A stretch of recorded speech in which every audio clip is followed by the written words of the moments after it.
मोरे तुम प्रभु गुरु पितु माता। भगवान से स्वामी, गुरु और माता पिता जैसा संबंध जिस दिन हो गया उस दिन भगवान की बड़ी कृपा होती है। एक बहुत सुंदर प्रसंग भगवान श्री राम के चरित्र से।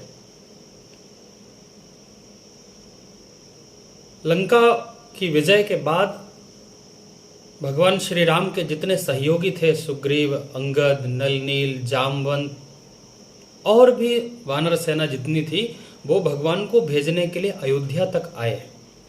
और न केवल भेजने आए, अयोध्या में उनका आदर सत्कार हुआ और बहुत समय तक वो अयोध्या में सभी लोग रहे। किसी के मन में घर जाने की इच्छा नहीं हो रही, भला हो भी कैसे? भगवान के पास जो हो वो उनको छोड़कर अपने घर कैसे जाए? किंतु भगवान तो भगवान है। भगवान को, राम को आगे की लीलाएं संपन्न करनी है और भगवान का काम यही है कि आपको अपने घर से मिलाए, अपने बंधु बांधवों से मिलाए। इसलिए एक दिन सभा में सबको एकत्रित किया और सबका सम्मान किया, सबका आदर सत्कार किया, सबकी बड़ी प्रशंसा की। और प्रशंसा में उन्होंने ये तक कह दिया, यद्यपि भरत मुझे बहुत प्रिय है, लक्ष्मण मुझे बहुत प्रिय है, शत्रुघ्न मुझे बहुत प्रिय है, मेरी तीनों माताएं, मेरे अयोध्यावासी मुझे बहुत प्रिय हैं, किंतु आप लोगों ने मेरे कारण अपना अपना घर छोड़ा है। इसलिए ताते मोह तुम अति प्रिय लागे, मम हित लाग भवन सुख त्यागे। मेरे हित के लिए आपने अपने घर परिवार का सुख छोड़ दिया, इसलिए आप बहुत प्रिय हैं, आप सब लोग मेरे अति प्रिय हैं। किंतु आज आप लोगों को अपना घर संभालने के लिए जाना पड़ेगा। और भगवान श्री राम ने अनेक उपहारों से, रत्नों से, आभूषणों से अपने सारे बंधु बांधवों, इष्ट मित्रों को सुसज्जित किया, संपन्न किया और उनको उपहार दिए, नाना प्रकार के उपहार दिए। स्वयं उपहार बांटे और अपने छोटे भाइयों से भी उपहार बांटे गए। कि प्रभु प्रेरित लक्ष्मण पहिराए, लंकापति रघुपति मन भाए। अंगद। अब देखिए, जिस प्रसंग में आज हम प्रवेश कर रहे हैं, यह उस प्रसंग की भूमिका मात्र थी। प्रसंग जो मैं सुना रहा था वह प्रसंग आज का मुख्य प्रसंग नहीं है। अब जिस प्रसंग में हम प्रवेश कर रहे हैं, बड़ा भावुक प्रसंग है। एक एक शब्द, एक एक चौपाई मन को भावों से भर देने वाला है और रामचरितमानस का यह अद्भुत प्रसंग है। इस प्रसंग के बारे में मुझे ऐसा लगता है, जितना मैंने इसको पढ़ा, अगर इन चौपाइयों का पाठ नियमित रूप से किया जाए तो निश्चित रूप से भगवान की प्रीति हमारे ऊपर होगी। अब यह प्रसंग है अंगद और राम के संवाद का। आपने अंगद रावण संवाद सुना होगा, लेकिन आज अंगद और राम का संवाद सुनिए। बड़ा प्यारा संवाद है कि जब सारे लोगों को उपहार दिए जा रहे थे, तब ऐसा नहीं था कि अंगद कहीं दूर बैठे थे या अंगद किसी को दिखाई नहीं दिए, ऐसा नहीं था। किंतु अंगद को उपहार नहीं मिला। क्यों? उसका कारण क्या था कि अंगद बैठ रहा नहीं डोला। अंगद बैठे रहे, हिले नहीं अपनी जगह से। अंगद बैठ रहा नहीं डोला, प्रीति देख प्रभुता ही न बोला। भगवान श्री राम ने भी देख लिया कि अंगद जी उठे नहीं अपने स्थान से, लेकिन प्रेम इतना ज्यादा था, प्रीति इतनी ज्यादा थी कि बीच सभा में भगवान ने अंगद से कुछ नहीं कहा। उन्हें लग रहा था कि ये भावुक हैं अंगद जी, बड़ा प्रेम है, अनन्य प्रीति रखते हैं मेरे प्रति। सब लोगों के सामने अगर मैं इनको समझाऊंगा तो दूसरे लोगों का भी माहौल बिगड़ जाएगा, तो इनको हम अकेले में समझा लेंगे। और हुआ वही। जैसे ही जामवंत नीलादि सब पहिराए रघुनाथ, हिय धरि राम रूप सब चले नाय पदमाथ। जैसे ही सब लोगों ने अपने अपने उपहार लेकर और भगवान श्री राम को सिर नवाकर वहां से चले गए, तब इसके बाद अंगद जी उठते हैं और राम से संवाद करते हैं कि तब अंगद उठे। ये इस चौपाई से लेकर और कुछ 4-5 चौपाई और हैं, इन चौपाइयों का पाठ प्रतिदिन हमको करना चाहिए। बड़ी अद्भुत चौपाई है, भक्ति रस से भरी हुई चौपाई है और समर्पण की श्रेष्ठ चौपाई है कि तब अंगद उठी नाई सिर सजल नयन कर जोर। अति विनीत बोल्यो बचन मनहु प्रेम रस बोर। मन को प्रेम के रस में डुबोकर बड़ी विनम्रता से हाथ जोड़कर सिर नवाकर अंगद भगवान श्री राम से कहते हैं। बड़ा अच्छा संकेत है मानस का ये। हमको अपने से बड़े व्यक्ति से जब कोई निवेदन करना होता है तो रामचरितमानस कहती है, राम का चरित्र कहता है, अंगद जी यहाँ कहते हैं कि हाथ जोड़कर विनम्र भाव से माथा झुकाकर और हमें निवेदन करना चाहिए, क्योंकि हम निवेदन कर रहे हैं, आदेश नहीं दे रहे हैं। और क्या निवेदन करते हैं अंगद जी, क्या तर्क रखते हैं कि सुन सर्वज्ञ कृपा सुख सिंधो दीन दया कर आरत बंधो। आप दुखियों के दुखों को दूर करने वाले, कष्टों को निवारण करने वाले, आप दीनों के दयाल हैं, कृपा के सागर हैं और आप सर्वज्ञ हैं, आप सब जानते हैं। किंतु एक बात आज आप यहां भूल रहे हैं। यद्यपि भगवान श्री राम कुछ भूले नहीं हैं, भगवान उस भाव को छेड़ना ही नहीं चाहते थे जो अंगद यहां पर छेड़ रहे हैं। बड़ा सुंदर प्रसंग है, भगवान को सब याद है, किंतु अंगद को भेजना भी था, इसलिए उन भावुक पलों को भगवान छेड़ना नहीं चाहते थे और अंगद छोड़ना नहीं चाहते। आगे देखिए, बड़ा हम इस प्रसंग में प्रवेश करते हैं कि अंगद ने कहा कि प्रभु आप भूल गए, और क्या भूले कि मरती बेर नाथ मोहि बाली गयऊं तुम्हारे ही कोछे घाली। कोछे मतलब गोदी में, घाली यानी डालकर। आपको याद नहीं है, मेरे पिता ने मरने के समय जब वो उनकी मृत्यु हो रही थी तब मुझे आपकी गोदी में डाल दिया था। भगवान को याद था, भगवान याद करना नहीं चाहते थे, क्योंकि इन प्रसंगों को याद करके, इन भावों को याद करते तो अंगद जी को भेज ही नहीं पाते। लेकिन अंगद जी ने कहा कि आप भूल रहे हैं, मेरे पिता ने आपको आपकी गोदी में मुझे डाला है। इस नाते से, इस दृष्टि से क्या मैं छोड़ने योग्य हूं? क्या मैं आपको छोड़कर जाऊं या आप मुझे छोड़ देंगे? और इतना ही नहीं, अंगद जी ने कहा कि असरन सरन बिरदु संभारी मोहि जन तजहु भगत हितकारी। हे भक्तों का हित करने वाले, आज जब मेरा कोई नहीं है, जब मेरे पिता नहीं है, बड़ा भावुक कर रहे हैं भगवान को अंगद जी। भक्त की पहचान देखिए, भक्त का कार्य देखिए। भक्ति सीखना है तो अंगद जी से सीखिए। राम के पास यदि रहना है तो अंगद के गुण अपनाने होंगे। अंगद से सीखिए कि भगवान के पास कैसे रहा जाता है, भगवान से प्रीति कैसे प्राप्त की जाती है। तो अंगद ने कहा कि आज मैं असहाय हूं, बड़ा भावुक कर रहे हैं, आज मेरा कोई नहीं, आज मेरे पिता नहीं है, और इस समय आप मुझे छोड़ रहे हैं। मोरे तुम प्रभु, और आप मेरे लिए क्या हैं? केवल स्वामी नहीं हैं, केवल मेरे भगवान नहीं हैं, तो मोरे प्रभु गुरु पितु माता, आप मेरे स्वामी हैं, आप मेरे गुरु हैं, आप मेरे माता और पिता हैं। एक पुत्र अपने माता पिता को छोड़कर कहां जाए, एक शिष्य अपने गुरु को छोड़कर कहां जाए, एक सेवक अपने स्वामी को छोड़कर कहां जाए, और छोड़ना क्या उचित है? बड़ा तर्क दे रहे हैं अंगद जी कि मोरे तुम प्रभु गुरु पितु माता, जाऊं कहां तज तजहूं, जाऊं कहां तज पद जल जाता।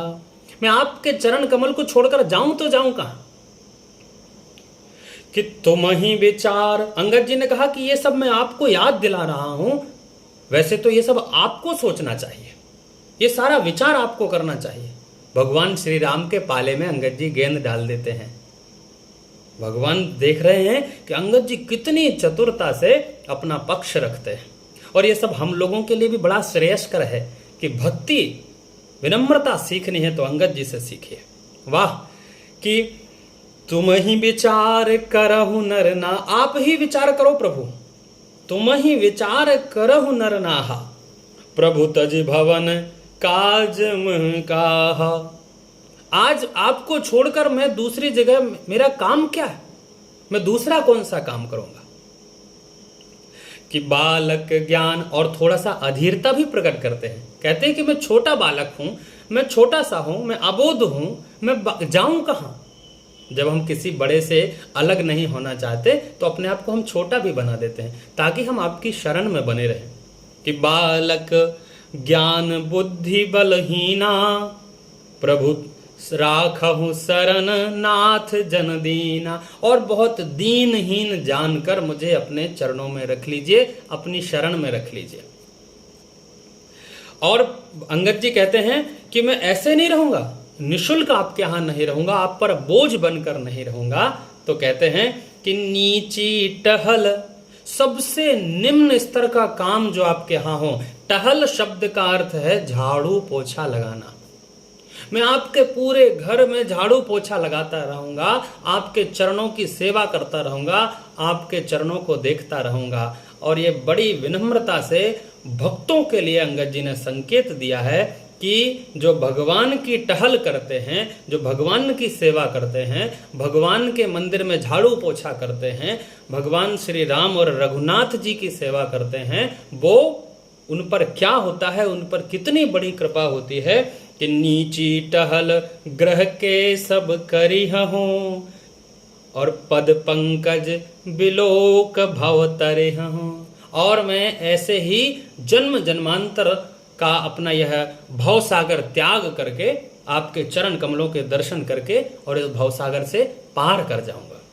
दूसरी व्याख्या ऐसी है कि मैं आपके सारे काम करता रहूंगा, झाड़ू पोछा करता रहूंगा, और रोज कभी मैं आपकी आंख से आंख मिलाकर नहीं देखूंगा, कभी आपका संपूर्ण दर्शन नहीं करूंगा, केवल आपके पद पंकज बिलोक, केवल आपके चरण कमलों को ही देखता रहूंगा।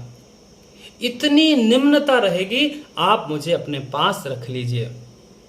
अस कही चरण परयो प्रभु पाही, अब जन नाथ कहूं ग्रह नाहि। और इस प्रकार अंगद जी भगवान श्री राम के पैरों को पकड़ लेते हैं, पैरों से लिपट जाते हैं और कहते हैं कि आप सारे काम मुझे बता दीजिए, बस घर जाने के लिए मत कहिए, मुझे छोड़ने के लिए मत कहिए, मैं यहां से जा नहीं सकता। भगवान श्री राम ने सुग्रीव को भेजा, जामवंत को भेजा, नलनील को भेजा, अन्य इतने सारे वानरों को भेजा। भगवान को उनको भेजने में ज्यादा ताकत लगानी नहीं पड़ी। एक सर्वसामान्य उन्होंने भाषण दिया कि अब आप लोगों को जाना आप लोगों का उचित है, और सबने माथा झुकाकर उनकी आज्ञा मानकर और सब लोग चले गए। यहाँ भगवान को अंगद को भेजने के लिए बहुत श्रम करना पड़ रहा है, बहुत उद्योग करना पड़ रहा है, बहुत प्रकार से समझाना पड़ रहा है, क्योंकि इतनी अगाध भक्ति, इतना अगाध प्रेम अंगद जी का, और कितने अगाध और कितने दृढ़ तर्क उनके हैं कि आप मुझे छोड़ नहीं सकते। और उन्होंने जो अपने तर्क रखे, उन तर्क के सामने भगवान चुप हो गए, भगवान मौन हो गए। और हुआ क्या कि अंगद बचन विनीत सुन, रघुपति करुणा सीव, और प्रभु उठाए उर लायो, सजल नयन रघुवीर। भगवान श्री राम की आंखों से आंसू झरने लगे, भगवान रोने लगे। प्रबल प्रेम के पाले पड़कर प्रभु को नियम बदलते देखा, अपना मान टले टल जाए, भक्त का मान न टलते देखा। भक्त की आंखों में आंसू हैं तो भगवान श्री राम की आंखों में आंसू आ गए, झरझर करके वो रोने लगे भगवान के पास कुछ शब्द नहीं बचे और फिर भी निज उर्माल, और अंगद जी के लिए जो उपहार आया होगा उस उपहार को उन्होंने नहीं देखा। अंगद जी को अपने हृदय से एक माला निकाली, निज उर्माल बसन मन बाली तनय पहराई, और विदा कीन भगवान तब बहु प्रकार समझाई। बहुत श्रम किया, बहुत परिश्रम किया, अनेक प्रकार से समझाकर अंगद जी को उन्होंने विदा किया। अब अंगद जी भगवान श्री राम को छोड़कर धीरे धीरे जा रहे हैं कि भरत अनुज सौमित्र समेता, पठवन चले भगत कृत चेता।